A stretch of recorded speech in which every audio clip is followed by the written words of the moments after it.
Hello, my name is Teresita Blanco, the sister, and we're continuing with Saturnastra Lamina. This is chapter, it was 14. 1-4. Records show that Betsame has a legion of 1,000 giants at his disposal. Though this legion rarely marches, nor do they even train with a standard army, and the last time they were used was 200 years ago. Even though the practice of hunting giants has been outlawed, many still hold animosity for the human, and enforcement of this law has been lax, and even today many giants are still felled by human hands, especially in the Western Kingdom. And your ruminations about giants are interrupted when you notice one of those gentle giants visiting the village.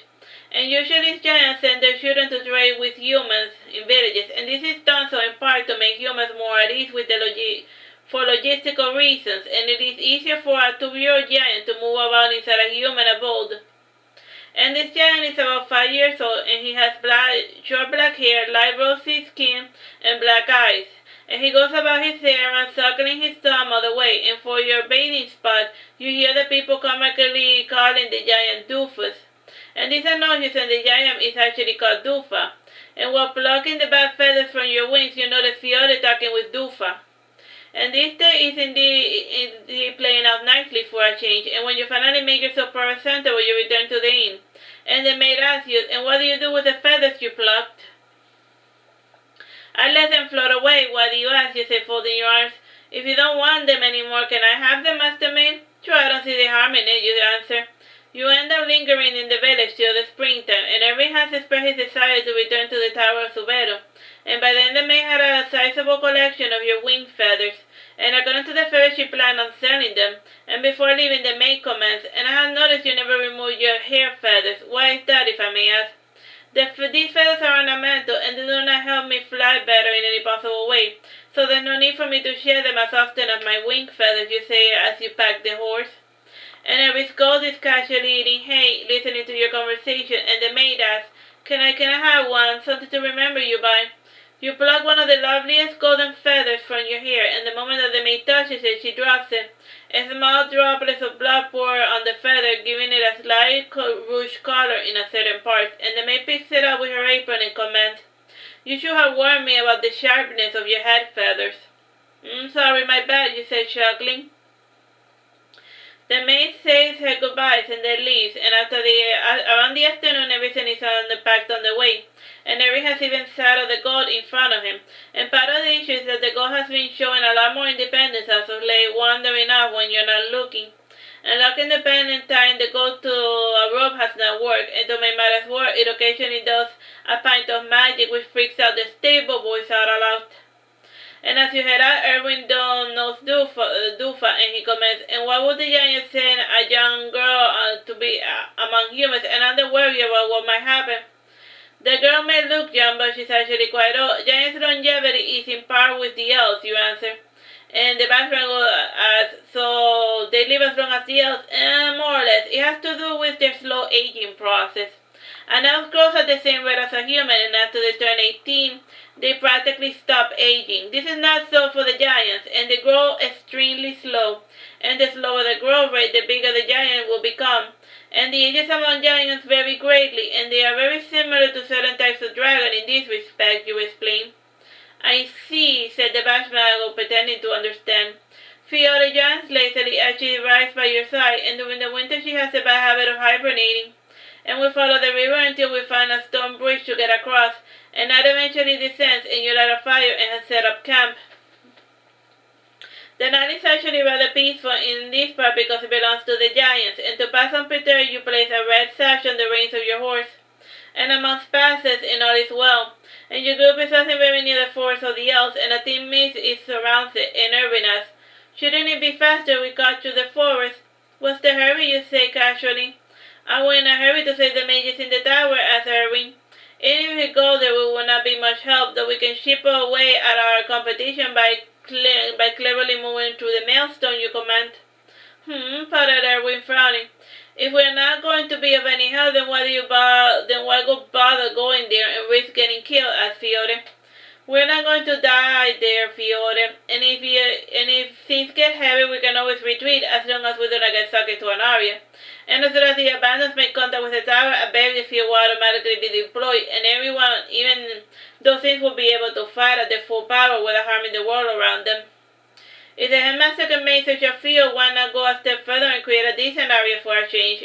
Inquired Irving.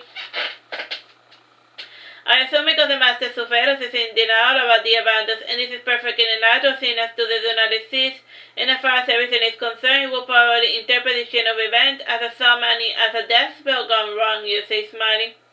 But why does he want a legion of fighters? Asked Irwin pensively. Isn't it obvious, interjected Bassmago? He wants to try the whole taking over the world thing. Either that or he wants to create a society where mages rule over non-magic users. A meaningless effort, if you ask me, you said, yawning. How so? Asked Fiore. And you never wanted to try the whole taking over the world thing? With your powers you could do great things like bringing order to the world. Define order, you say sarcastically. Fiore takes out her dog from her bag and stares at her toy for quite a bit, and then she says, well, it was just a stupid thought, and I can't imagine you as a ruler of anything. Some people are leaders, and others are followers, said Bashmago. And you are neither a leader nor a follower, my dear Bashmago, you say, smiling. In all seriousness, how do you know what is going to happen in the tower? Asked the Bashmago. It has something to do with the abandoned curse and how I perceive the world around me. And a lot of important events have changed these past 14 years, and each time this change was caused by something or someone getting assimilated. And the way that the events were supposed to play out are now quite different. And for all I know, when we get there, something completely might even occur again. You comment, there's no point in pondering on what might have been, says Fiore, and you say so yourself, the abandons never existed, and neither did the people that they ate. I still can't wrap my head around that concept, says the Bashmago, fading away. And what about it? There's no point in overthinking it, you say, looking in the direction of the forest, and you add, we should continue on our way. And another week passes and a storm begins to arrive, and you make a quick stop near an abandoned village bordering the elf forest. And you take shelter near one of those ruined houses without a leaky roof, and based on the overturned furniture, the people left in a hurry. There were plenty of broken items, but no sign of an actual fight, and Fiore asked, and what happened to everyone? They were killed by the elves, you say as they struggle into the dry wood, and the ghost stares daggers in the direction of the rain, and afterwards it goes to huddle beside Irving for warmth. Haha, very funny. Now tell me what really happened, insists Fiore. I'm just guessing, that's all. Elves have a history of butchering humans to prove that they are the superior race, you comment smiling when you finally light the fire. The humans are no different in this regard, comments the Bashmago. Says, when do you stop being human, you say casually. Moans the Bashmagos. And I was wondering about that, comments Fiore. Haven't you found what it is that you were supposed to do to move on? Can't say, says the Bashmagos. Even after all this time, you're still looking for your death mission, and just do us all a favor and stop worrying about it. Most of the people will be jealous of your powers, and you have an occasional body to boot, you say, rebuilding the Bashmago. But I can't eat or be with you, like I used to, whines the Bashmago. Who says you can? You ask, laughing. Well, I tried the eating thing and nothing happened, and maybe I should, says the Bashmago more to himself. I don't like the turn this conversation is taking, comments Irwin, and you should not take everything Lamina says so seriously. She has a bad habit of lying from time to time. It's not my fault, my dear Bashmago can't take a joke, you say, warming your hands near the flames, and then at the sense of whether the mist thickens.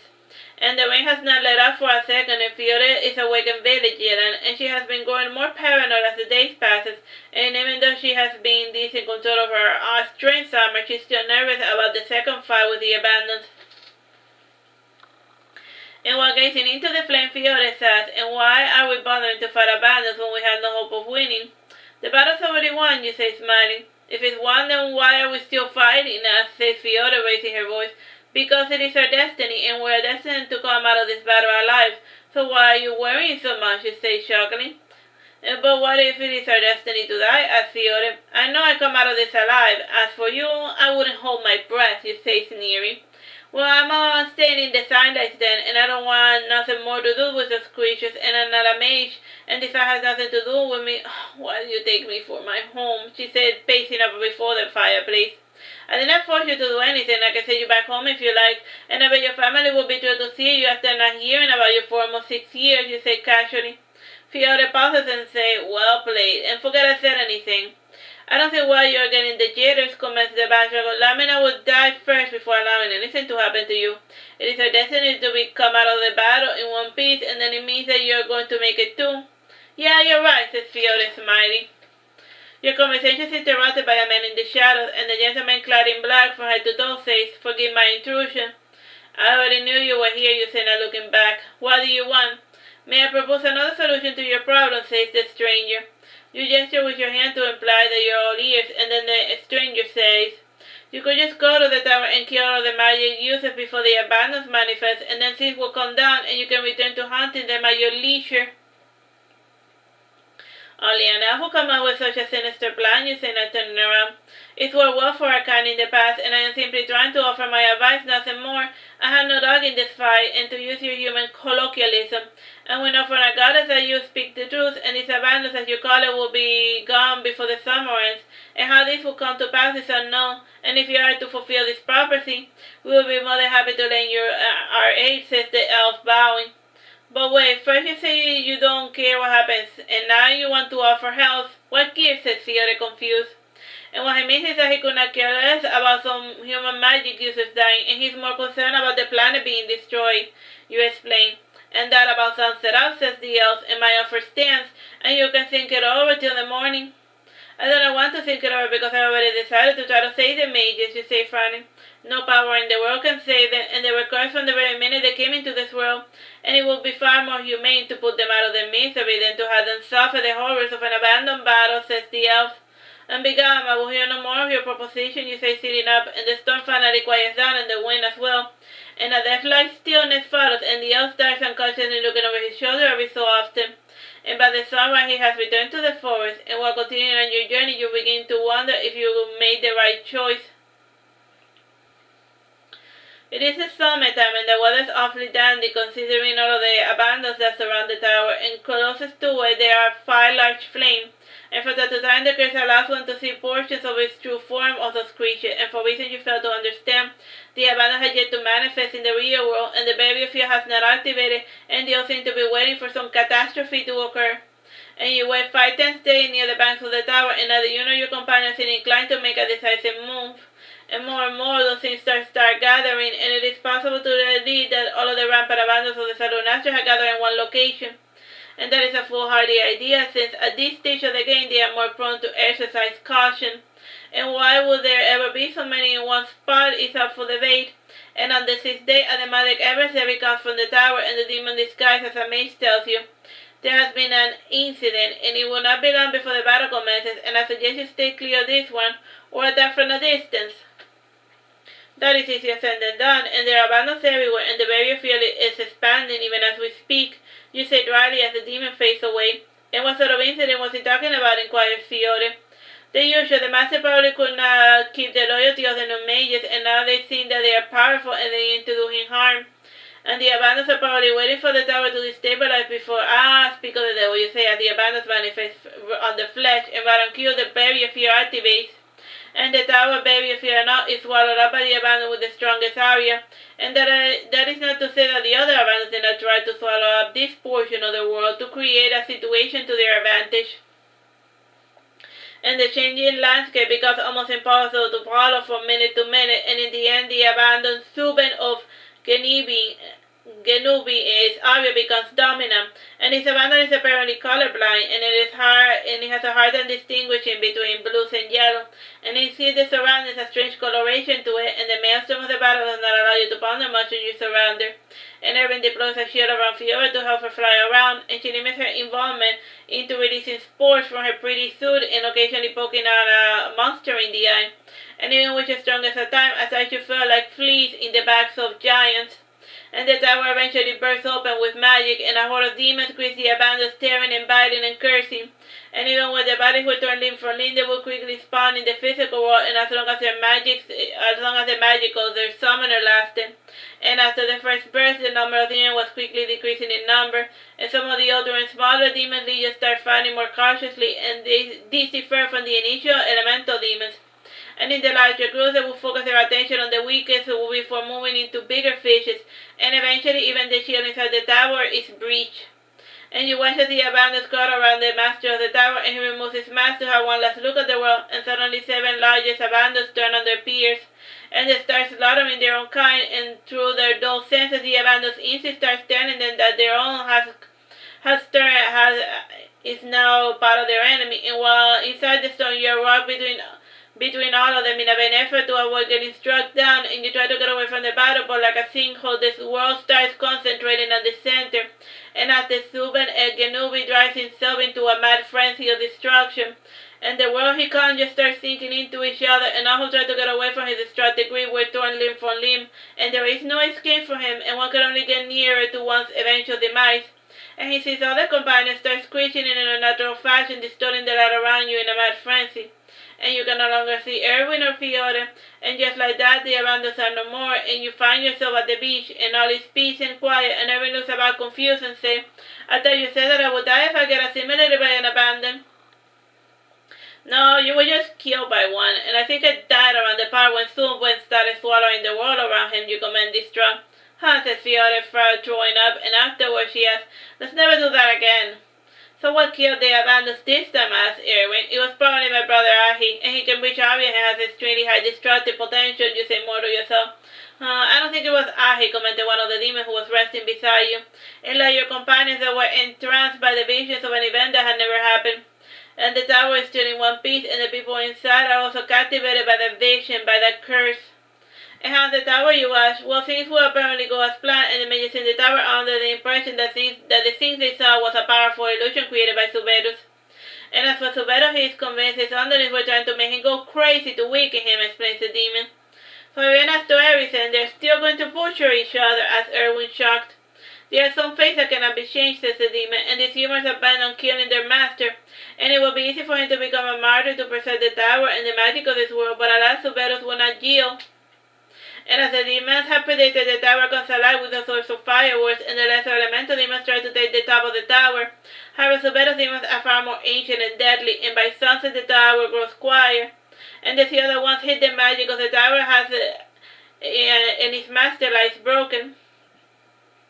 For the first time, Irwin feels in the physical world the overflowing power of magic gathering itself in one center, and Fiona commands, "This strange sensation makes my skin crawl."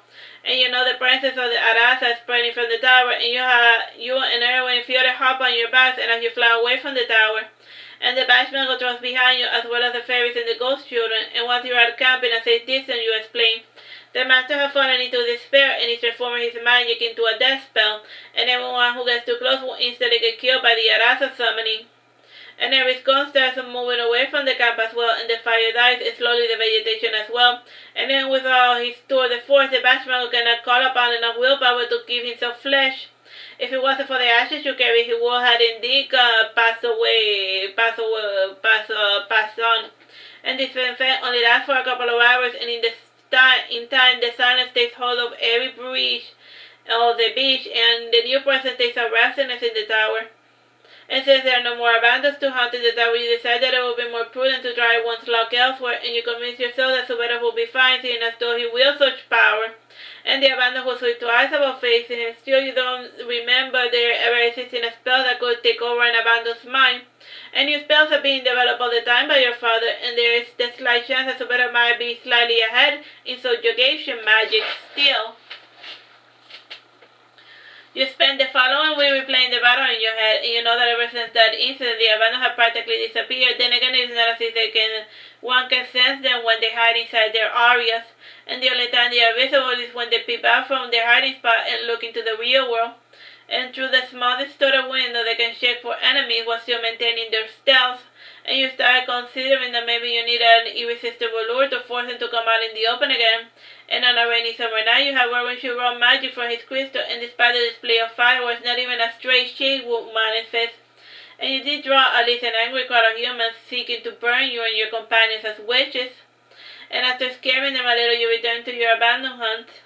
And the abandoned home is put on hold for a couple of months, and during that time the continent was in the middle of a civil war, and you decided to wait out this war in Irving. And in part because none of the army had gotten remotely close to there, and it is now New Year, and there's still rumors of war and chaos in the continent. And the outskirts of the city are littered with shacks belonging to the refugees, and the resources of the city are strained in part because the rulers like the hard to keep the refugees out, and due to poor sanitation combined with the winter, a small plague hits a refugee camp, and in order to pass the time, you and Irving go there to treat their maladies. And due to the suggestion of Irving, both go dressed up like plague doctors, and the illness that afflicts the people in the slums was not airborne virus of any kind. It was something more mundane caused by poor sanitation and not having access to clean water. And the problem was created by the quickness and the poor regulations that went into the development of the shacks and their little rundown apartments. And within the walls, the city was still beautifully splendid, but the rulers would not yield access to the outsiders, though they did allocate resources to taking care of them. And when they returned from one of those goodwill missions, Fiona commenced, and I feel sorry for the poor lot, and how they made their town away from the city in the form of a fishing hamlet or something, they would not have run into these problems. Some things cannot be helped, says the Bashmago, and these refugees come from mostly feudal towns, and they think that if the enemy comes, the Lord will open the gates and welcome them into the castle, and it does not work like that in modern cities like this one. And what would need to happen for them to be made citizens, asked Irving? For starters, they will have to clean up their ass and get jobs, and the problem is that our jobs are within city walls, and in a sense, they will have to create their own means of production, and this is not a problem for the merchants we have been allowed into the city.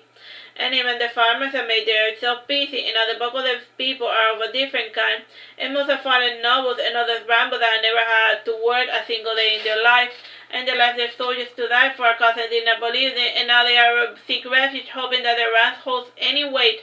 And needless to say, they came to bark at the wrong tree, explained the Bashmago.